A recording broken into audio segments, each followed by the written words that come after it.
하나님께서 우리에게 주실 말씀은 하박국 3장 17절부터 18절의 말씀입니다. 하박국 3장 17절부터 18절의 말씀을 다 함께 큰 목소리로 봉독하시겠습니다. 시작. 비록 무화과 나무가 무성하지 못하며 포도나무에 열매가 없으며 감람나무에 소출이 없으며 밭에 먹을 것이 없으며 우리의 양이 없으며 외양간에 소가 없을지라도 나는 여호와로 말미암아 즐거워하며 나의 구원의 하나님으로 말미암아 기뻐하리로다. 아멘. 오늘 말씀의 제목은 나의 추수감사절입니다. 따라하시겠습니다. 나의 추수감사절. 제가 어렸을 때 추수감사절이 되면 교회에서 항상 현수막을 딱 붙입니다. 추수감사절 하고 붙여놓습니다. 그리고 그때는 꼭 밥이 잘 나와요. 밥이 맛있는 게 많이 나옵니다. 밥도 찰밥으로 할 때가 있고요, 과일도 나오고 또 고기도 나옵니다. 떡도 나와요. 얼마나 맛있는지 모릅니다. 그래서 추수감사절이 되면 밥이 맛있는 절기다, 그렇게 생각이 되어서 참 좋은 기억으로 남아 있습니다. 떡도 먹고 고기도 먹고 과일도 먹고. 그런데 자꾸 전도사님이나 또 아니면 주일학교 선생님들이 항상 이야기하기를 하나님께 감사를 해야 된다, 그런 말씀을 많이 하시더라고요. 그런데 저에게는 전혀 와닿지가 않았습니다. 왜냐하면 제가 돈을 버는 사람도 아니고 그냥 일하는 사람도 아닌 학생이잖아요. 그냥 학생인데 농사 짓는 것도 아닌데 무슨 추수감사를 해야 되나? 내가 무슨 추수한 게 있나? 이렇게 오해를 해서 이 감사절의 그 어떤 큰 뜻을 제가 깨닫지 못했던 것 같아요. 한동안은 그냥 맛있는 거 먹는 주일이다, 그렇게만 느꼈던 것 같습니다. 그런데 제가 이 추수감사절을 꼭 하나님의 영광을 위해서 드려야 되기보다는 왜 추수감사절을 드려야 될까라고 하는 그런 의심이 들기 시작을 했습니다. 여러분, 이 마음은요, 저뿐만 아니라 여러분들도 아마 그런 의심을 조금 했을 겁니다. 왜 우리가 구약의 절기인 추수감사절을 지켜야 되지? 이렇게 생각했을 경우도 있었을 것이다 라는 겁니다. 저처럼 의심을 한다던가 아니면 밥이 맛있는 절기로 여긴다던가 이렇게 생각하는 그런 사람들이 많이 있었다는 겁니다. 하지만 여러분들은 그 기간 동안에 하나님께 예배해야지, 나에게 주신 것들을 감사해야지 라고 하는 굉장한 마음으로 분명히 서 계셨을 줄로 믿습니다. 대답이 없으시네요. 다 저랑 좀 비슷하셨습니까? 밥이 맛있고 과일이 맛있고 고기가 맛있는 그런 절기로 보낸 분들도 많이 있었을 겁니다. 그렇습니다. 많은 사람들이 추수감사를 왜 지내야 되는지 잘 모르는 경우가 있습니다. 그리고 구약의 절기를 왜 지금까지 우리가 지켜나가야 돼? 라고 생각하는 경우도 종종 있다라는 겁니다. 자, 그래서 오늘은 이 추수감사절이 왜 우리에게 주어졌으며 이 감사절을 왜 우리가 지켜야 하는지에 관하여, 그 부분에 관하여 함께 은혜를 나누고자 합니다. 여러분, 출애굽기 23장 16절에 먼저 나와 있는 부분은요, 하나님께서 이스라엘 백성들이 갓 출애굽을 했어요. 이제 출애굽을 했는데 노예 생활에서 출애굽을 한 거예요. 그냥 좋은 나라에 있다가 그곳에서 다른 곳으로 망명을 갔다든가 다른 지역으로 여행을 간 것이 아니라 노예 생활을 했던 이 이집트에서 하나님께서 끄집어 내셨다라는 겁니다. 그래서 그들에게 가장 먼저 명령하신 부분은 너희가 나중에 가나안 땅에 들어가면 그곳에서 수장절을 지켜라 라고 명령하셨다라는 겁니다. 이 수장절이 바로 지금의 추수감사절이다 라고 말할 수가 있는 겁니다. 자, 그 수장절을 지키라고 명령을 하시고 난 후에 이제 이스라엘 백성들이 바로 가나안 땅에 들어가면 되는데 들어가지 못했어요. 범죄함으로 40년 동안 광야 생활을 했다라는 겁니다. 그토록 고생을 하다가 드디어 가나안 땅에 들어가게 되었습니다. 그곳에서 하나님의 명령대로 씨를 뿌리고 농사를 짓기 시작하는 겁니다. 그리고 그 해에 하나님께서 축복하여 주셔서 많은 것을 거둬들였어요. 그래서 그 거둬들인 것을 좋은 곳간에 저장을 하고 첫 열매 좋은 것들로 하나님께 가지고 나온 겁니다. 나와서 이제 수장절을 지키는 그 사람들의 심정을 한번 생각해 보시기 바랍니다. 40년 동안 광야 생활을 했고 노예 생활에서 우리를 건져주신 하나님이십니다. 이렇게 고백하면서 그곳에 농작물을 거둬들여서 창고에 쌓아두고 하나님께 그 좋은 것들을 가지고 나온 그들의 심정, 그들의 마음을 한번 생각해 보시기 바랍니다. 얼마나 이 감격이 있겠습니까? 감격이 뜨겁겠습니까? 노예 생활에서 벗어났는데 이렇게 행복한 가나안 땅에 들어와서 행복하게 농작물을 거둬들여서 그것을 가지고 하나님께 나아갔는데 이것만큼 감격스러운 일이 어디 있겠습니까? 여러분, 우리도 우리 자신을 한번 돌아보게 됩니다.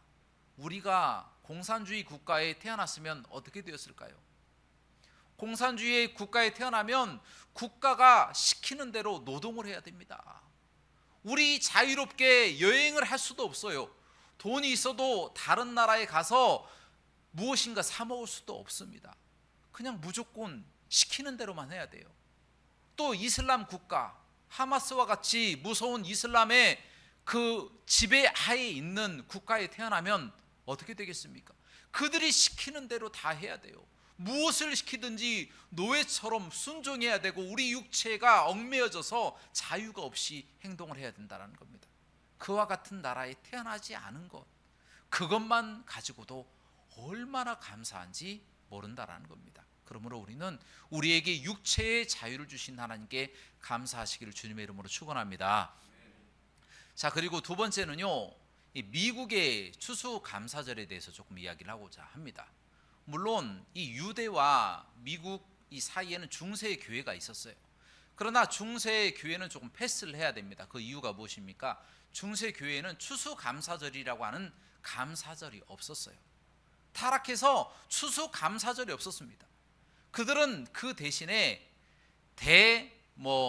성인의 축일이다, 성인들의 모든 성인들의 축일이다, 이런 식의 이름을 지어놓고 죽은 사람들을 위해서 레퀴엠을 부르는 거예요. 죽은 자를 위해서 기도를 하는 겁니다. 그들을 위해서 찬양을 해주고, 그리고 이 교황이나 다른 사제들은 무엇을 했냐면 면죄를 했어요. 면죄. 연옥에 있는 사람들이 면죄를 받아서 헌금을 많이 하고 그러면 면죄를 받아서 천국으로 들어가는 대사면식을 거행했다라는 겁니다. 그러면 연옥에 있는 사람들이 헌금 많이 하면 천국으로 올라갈 것이다, 이런 잘못된 내용으로 사람들을 현혹시켰다라는 겁니다. 그러자 마틴 루터가 종교 개혁을 일으켰잖아요. 그래서 많은 사람들이 올바른 것을 깨닫고 성경 말씀이 아니구나, 지금까지 잘못 배웠구나라는 것을 깨닫고 하나님의 말씀으로 다 돌아오게 되었어요. 그런데 문제는 가톨릭의 힘이 너무 세요. 또 영국 국교회의 힘이 너무 셉니다. 그러니까 이 밑에서 신앙생활을 올바로 하지 못하는 거예요. 열심히 예수님만 믿고 구원받는다라고 주장하고 싶어도 가톨릭이 칼로 죽이고 또 화형을 시켜 죽이고 계속해서 괴롭히고 어렵게 만드니까 이 사람들이 차라리 이 대륙을 우리가 떠나버려야 되겠다, 신앙의 자유를 지켜야 되겠다라고 하는 일념하에 메이플라워 호를 타고 미국으로 건너가게 된 겁니다. 한 102명 정도가 출발을 했다고 합니다. 그래서 그 해에 한 1620년 정도가 되죠. 1620년 11월 21일 날 프리머스라고 하는 이 미국의 동부 지역에 이제 도착을 한 거예요. 그곳에서 행복하게 이제 우리 예배를 드리자 하고 교회를 짓고 열심히 예배를 드리려고 하는 그 상황에 이제 씨를 뿌려야 되지 않습니까? 씨를 뿌리고 농장을 하려고 열심히 노력을 했는데 단 하나도 거둬들이지 못하는 거예요. 미국의 기후와 풍토를 전혀 알지 못하니까 그들이 무엇을 하든지 다 실패를 하는 겁니다. 우리 이제 어떻게 살아갈까? 어떻게 해야 우리가 살 수 있을까? 그 동안에 벌써 102명 중에 절반은 죽어버렸어요. 얼마나 고통스럽고, 또 풍토병에 걸린다고 하잖아요. 풍토병도 걸리고 질병에도 걸리고 또 해산 때문에 죽고 여러 가지 환경 때문에 죽는 사람들이 속출해서 절반밖에 남아있지 않는 상황에서 그마저도 씨를 뿌렸는데 씨가 자라지 않고 다 죽어버렸다. 정말 절망적인 상황이 되어버렸다라는 것입니다. 자, 바로 그 순간에 하나님이 왕파노 아그족이라고 하는 이 인디안족들을 보냅니다. 보내셔서 괜히 친절을 베풀게 하시는 거예요. 천사들 같이 보내시는 거예요. 천사들 같이 보내셔서 씨와 이 농작물을 주는 거예요. 먹으라고. 갑자기 괜히 그냥 나타난 겁니다. 주고 호의를 베풀기 시작합니다. 어떻게 농사를 지어야 이것들이 잘 자라고 농작물을 거둘 수 있는지에 대해서 지혜를 다 주는 겁니다. 이 원주민들이. 그렇게 하다 보니까 이 1620년 11월 달에는 굉장히 놀랍게 어마어마한 수확물을 거두게 되었다라는 겁니다. 그것을 가지고 사람들이 다 눈물을 펑펑 흘리는 거예요. 하나님께서 우리를 살려주셨다고, 천사들을 보내서 우리를 살려주셨다고, 하나님이 신앙의 자유를 지킬 수 있도록 새로운 미국이라고 하는 대륙도 허락해 주시고, 왕파노 아그족이라고 하는 왜 굉장히 친절한 이 원주민들을 자신들에게 보내주셔서 천사처럼 우리를 도와서 이렇게 행복하게 살게 해주셨다고 감사절기를 지키면서 그 원주민들도 함께 초청을 해서 잔치를 벌인 것이 바로 추수감사절의 원조가 되었다라는 것입니다. 물론 수장절이 있지만 성경적으로 미국의 추수감사절이 이렇게 만들어지게 되었다라는 것입니다. 여러분, 이 부분을 통하여 우리에게 주시는 교훈이 무엇입니까? 신앙의 자유를 갖는다는 것, 이것이 얼마나 귀한 것이다 라고 하는 것을 깨닫게 되는 겁니다. 예수님을 믿고 싶어도 예수님을 믿지 못합니다. 예수님께 찬양하고 싶어도 찬양하지 못해요. 제가 예전에도 한번 말씀드렸다시피 제가 군대에서 열심히 내무반 일을 하는데 군대에 선임병들이 교회를 안 보내주는 거예요. 교회를 가라고 얘기를 해야 되는데 교회를 가라고 얘기를 하지 않는 거예요. 제가 가고 싶다고 아무리 이야기를 해도 안 보내주는 겁니다. 그러다가 하나님께서 역사하여 주셔서 정말 교회에 갈 수 있게 하고 그 교회에서 찬양을 드리는데 눈에서 눈물이 떨어지더라고요. 이렇게 예배드리고 찬양할 수 있는 자유가 있다라고 하는 이 사실에 감격할 수밖에 없었습니다.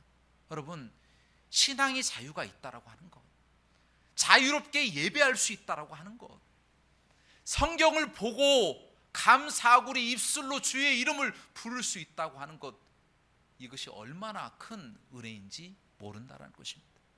여러분, 그러므로 우리에게 신앙의 자유를 주신 우리 하나님께 늘 감사하며 사시기를 주님의 이름으로 축원합니다. 자, 마지막으로 우리나라의 추수감사절입니다. 우리나라의 추수감사절은 첫 번째 1904년도에 첫 번째 지내게 되었습니다. 이 조선 예수교 장로회라고 합니다. 첫 번째, 그와 같은 단체에서 서경조 목사님을 통해서 처음으로 도입이 된 겁니다. 그래서 이 청교도들이 복음만 가지고 온 것이 아니라 추수감사절도 같이 가지고 왔잖아요. 그래서 이 추수감사절에 대해서 이분들이 잘 배운 겁니다. 그래서 임시적으로는 수요일에 1904년 수요일에 하나님 앞에 그렇게 추수감사절 예배를 드리게 되었는데, 그 이후에는 1904년 11월 세 번째 주에 우리 함께 추수감사절 예배를 드리자 하고 각 교파의 선교단체의 대표들이 다 나와가지고 그렇게 하기로 다 결정을 했다라는 것입니다. 그런데 놀랍게도 이 청교도들이 복음과 함께 추수감사절의 의미를 잘 가지고 왔는데요, 정말 엑기스만 잘 가지고 왔습니다. 그것이 무엇이냐면 성경 전체에서 말하는 최고의 진리가 무엇입니까? 바로 예수 그리스도시잖아요. 예수 그리스도가 죄로부터 우리를 구원해 주신다, 죄의 노예 상태에 있는 우리를 구원해 주신다라고 그렇게 모든 진리가 기록되어 있잖아요. 그것을 먼저 가르쳤습니다.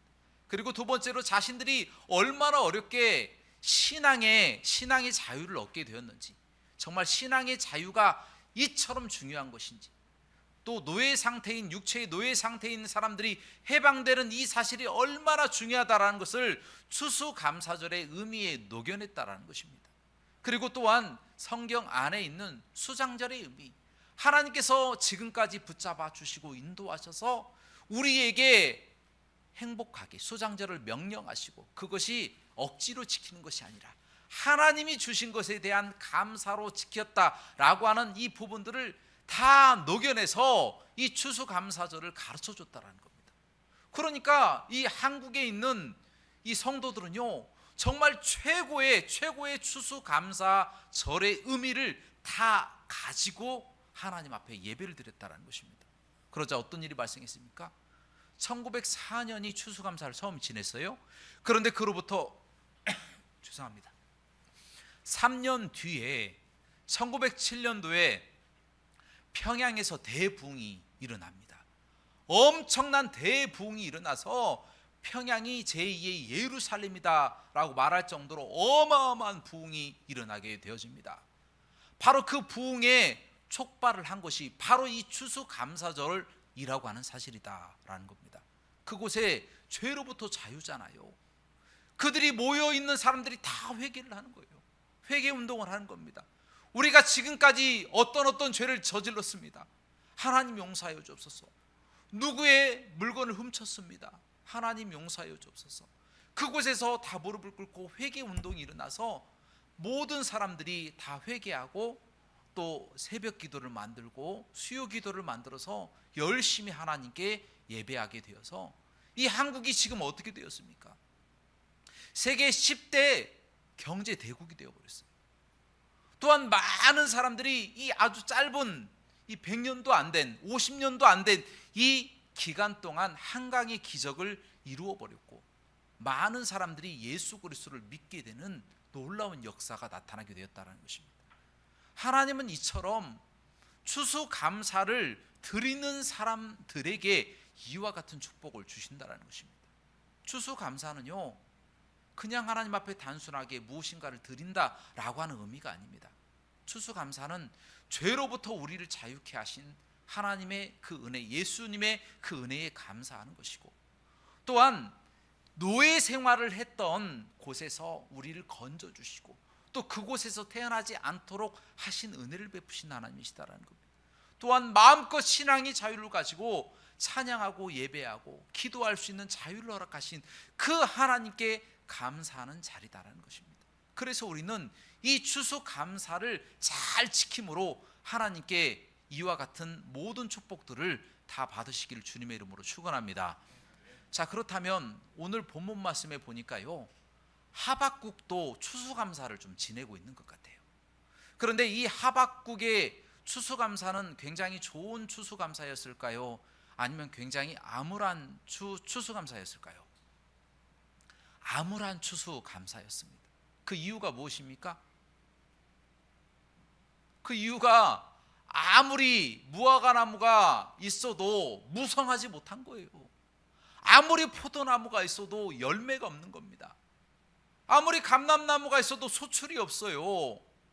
밭을 쳐다봐도 양식이 없습니다. 우리가 있는데 양이 없어요. 외양간이 있는데 소가 없어요. 정말 세상 이야기로 폭망한 상태입니다. 정말 너무 힘들어요. 하박국은 이와 같은 형편이라고 그렇게 고백하고 있다는 것입니다. 그런데 중요한 것은 이와 같은 상황에서 오늘 본문 말씀 보니까 하박국이 무엇이라고 이야기하고 있습니까? 그럼에도 불구하고 난 여호와로 인하여 즐거워하고 하나님으로 인하여, 구원의 하나님으로 인하여 기뻐하리로다 라고 고백하고 있다는 것입니다. 여러분, 이 고백이 왜 나왔을까요? 왜 이런 고백을 이와 같은 상황에서 하박국은 선포하고 있는 것일까요? 그 이유가 무엇일까요? 하박국의 상황을 조금 보면 됩니다. 그 나라 사람들이 다 타락했어요. 얼마나 타락했는지 몰라요. 너무 악해요. 주변에 있는 사람들이 다 타락했어요. 그래서 하나님께 기도를 합니다. 하나님, 저 사람들 조금 책망하고 좀 때려서 돌이켜야 되는 거 아닙니까? 라고 하나님께 기도를 하니까 하나님께서 갈대아인이 오리라 이렇게 말씀하십니다. 그러니까 하박국이 깜짝 놀랐어요. 왜 그렇습니까? 갈대아인은요 잔혹하기로 유명한 민족이다라는 겁니다. 쳐들어와서 남녀노소 할 것 없이 다 죽여버리고 남는 사람들은 다 포로로 잡아가고 모든 것을 다 무너뜨리고 그 위에 거름을 다 뿌려버려요. 사람이 살지 못하도록 다 태워버리고 패망하게 만들어버리는, 황폐하게 만들어버리는 사람들이 갈대아인들이었다라는 것입니다. 자, 그러니까 하박국이 깜짝 놀랐어요. 하나님, 왜 더 악한 사람들을 왜 덜 악한 사람들에게 보내십니까? 그렇게 하나님께 또 기도를 하면서 질문합니다. 그러자 하나님께서 그렇게 말씀하십니다. 그러나 의인은 믿음으로 말미암아 살리라 라고 말씀으로 하박국과 하나님의 대화는 그치게 되어진다는 것입니다. 여러분, 그렇습니다. 세상을 살아보면 정말 악한 사람들이 많이 있어요. 하나님의 길을 떠나서 잘못된 방향으로 가는 사람들도 많이 있어요. 저 사람은 사람일까 짐승일까? 하마스가 하는 짓이 그렇지 않습니까? 정말 아주 무서운 이야기도 들었어요. 그런데 그렇게 무서운 이야기를 저지른 그런 사람들을 왜 놔두십니까? 라고 우리가 하나님을 원망할 때도 있습니다. 그리고 더 악한 사람들을 괴롭히고 또 악한 사람들이 의인들을 괴롭히는 이와 같은 상황에서 왜 하나님의 정의가 임하지 않는 것입니까? 라고 하나님 앞에 기도할 때도 있다라는 것입니다. 그러나 중요한 것은 하나님께서 그 상황에서 우리에게 말씀하시는 내용은 오직 의인은 믿음으로 말미암아 살리라 라고 하는 말씀입니다. 의인이 누구입니까? 예수 그리스도를 믿는 사람 아닙니까? 예수 그리스도를 믿는 사람은 우리가 어떻게 살아갑니까? 예수 그리스도가 우리를 살려주시는 거예요. 예수 그리스도를 믿는 그 믿음으로 말미암아 살게 되어진다는 놀라운 고백이 바로 구약 성경 하박국서에 벌써 기록이 되어 있다라는 것입니다. 자, 그 이야기를 듣고 하박국은요 실망하거나 좌절하지 않고 자기의 상황을 비관하지 않았습니다. 자기의 어려운 상황, 무화과나무가 무성하지 못하고 포도나무에 열매가 없고 감람나무에 소출이 없고 밭에 농작물이 없고 우리의 양이 없고 외양간에 송아지가 없다고 할지라도 이와 같은 상황에서 난 여호와로 인하여 즐거워하고 구원의 하나님으로 인하여 기뻐하리로다 라고 고백했던 사람이 바로 하박국이다라는 겁니다. 그 하박국의 고백이 어떻게 됐습니까? 절망의 상황이 기쁨의 상황으로 바뀌어 버렸다는 겁니다. 다시 말하면 환경이 그 사람을 바꾸는 것이 아니라 하나님의 말씀이 사람을 바꿔서 위로하고 그 사람을 축복해주고 그 사람의 앞길을 변화시키게 만든다는 것입니다. 그러면 여러분들에게 질문을 드립니다. 여러분의 추수감사절은 어떠십니까? 여러분의 추수감사절은 괜찮으십니까? 여러분 1년 동안 살아오는 동안에 행복하고 즐거운 일들만 있었습니까?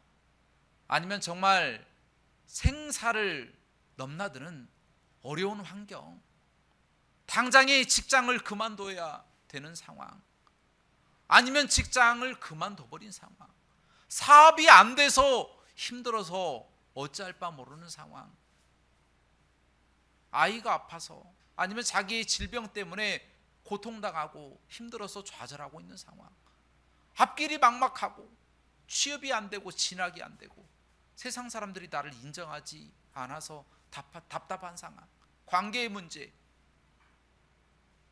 인간관계의 문제, 하나님과의 소통의 문제, 우리 질병의 문제, 자녀의 문제, 얼마나 많은 문제로 고생을 많이 하셨습니까?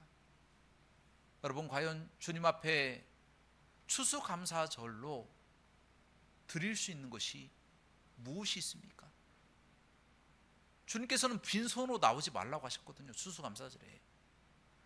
그러면 여러분, 천천의 수양과 만만의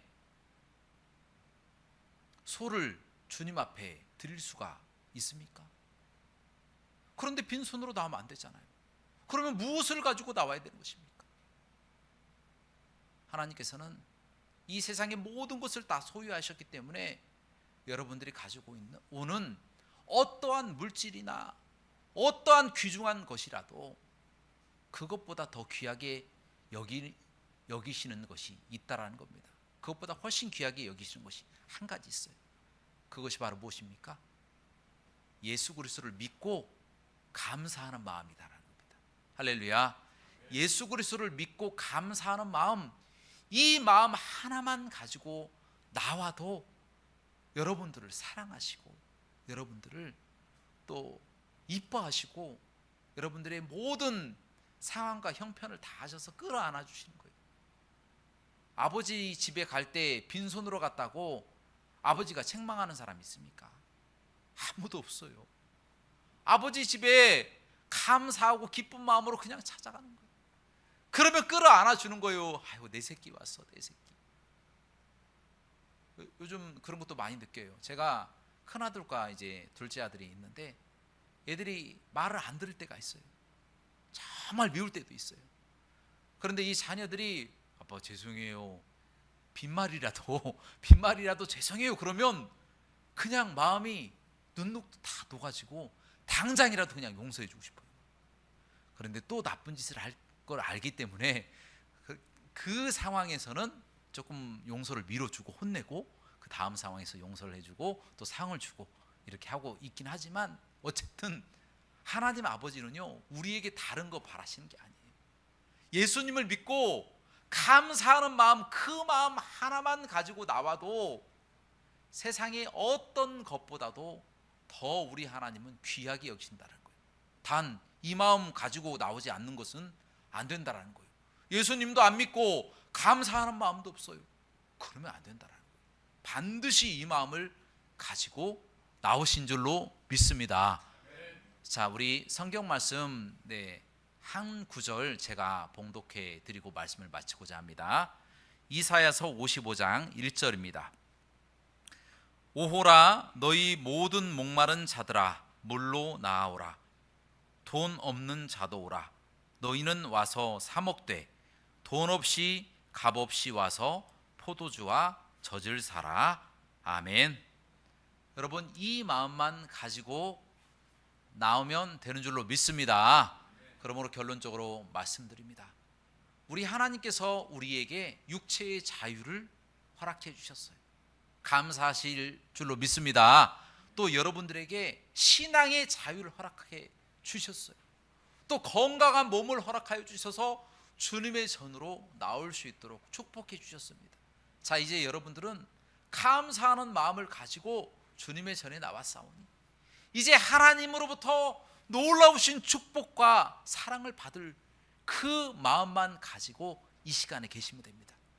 그러면 기도할 때, 예배하고 찬양할 때 하나님께서 머리부터 발끝까지 사랑해 주시고 축복해 주시고 가장 좋은 것을 여러분들에게 예비하시고 인도하실 줄로 믿습니다. 이와 같은 삶을 살아가시기를 주님의 이름으로 축원합니다. 함께 기도하시겠습니다. 사랑과 은혜가 풍성하시고 자비로우신 하나님, 감사합니다. 주님께서 노예로 태어나지도 않고 또 신앙의 자유도 허락하시고 건강한 몸도 허락하시고 맛있는 것도 먹을 수 있는 또 입도 주시고 혀도 주셔서 먹을 것도 먹고 또 행복한 사람들도 만나서 함께 또 예배하고 또 인간관계도 하고 세상에 복음도 선포하고 기도도 하고 찬양도 하고 예배도 하는 이 모든 순간이 얼마나 감사한지 모르겠습니다. 하나님, 지금까지 감사함으로 느끼지 못했던 것들 다시 한번 되돌아보며 감사할 수 있도록 인도하여 주시며, 하나님, 우리의 모든 삶 가운데 이제는 감사하는 마음을 세상 사람들에게도 전하는 저희가 될 수 있도록 인도하여 주시옵소서. 들으지 못한 모든 기도의 제목들도 다 들으시고 응답하여 주실 줄로 믿고 예수 그리스도 이름으로 기도하옵나이다. 아멘.